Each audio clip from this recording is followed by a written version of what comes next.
When I got over here, I read books on tax. Wow. Unusual, but I was like, I need to know. This is too important to guess. I read a book on tax that was written in English because nobody likes to read dry topics like tax. I read that to understand what do I need to know so that I can flourish in this country. So understand the tax system. If you have young children, you've got a job. One of the things that I discovered was that your children, if they're going to higher education, the cost of higher education always rises beyond inflation. Oh. Therefore, it is in your interest to start a registered education savings plan at a very young age, because that money that you put into the RESP can grow compounding and can compound, so that by the time they are ready to go to, it's already funded. Let me give you the example with Rennie and Tenny. When I read that book and I understood it, we started contributing. You get an instant 20% return on your money. If you put in, at that time, I think it was $2,000, the government will give you $400. 20% return.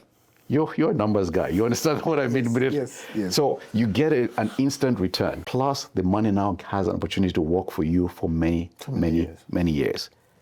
The money that we put in over for both of them, I think, was about 25 or 28,000. We stopped contributing when Rennie turned 16. That money had grown so much, it paid for Rennie's university education. It paid for Tenny's university education. Wow. And it paid for Tenny, she's now a Bay Street lawyer. It pays for law school. Wow. So every parent, if there's something I must share with you, put your money in an RESP. Start early. I didn't have to contribute any more money. And they don't have to have any debt after their university. Critically important. They start life without debt, okay?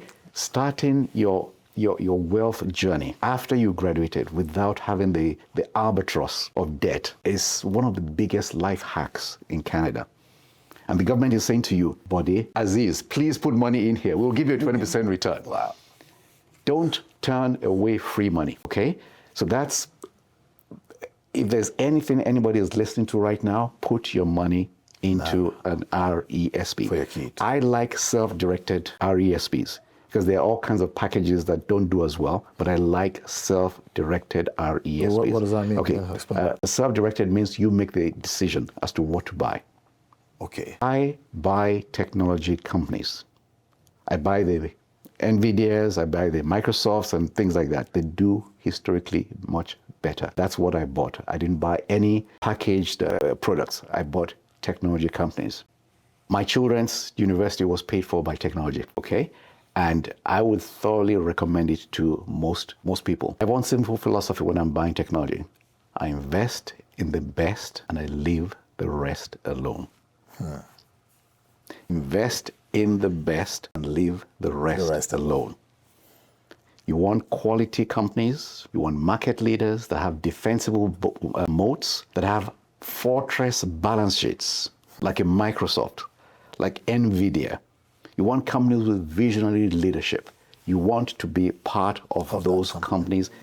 Put your children's future in their hands. You mentioned something that is one of the things I actually wanted to ask you. Okay. I want to ask, I know you invest in stock and real estate. Yes. And sometimes people find it challenging to even choose which one they should do.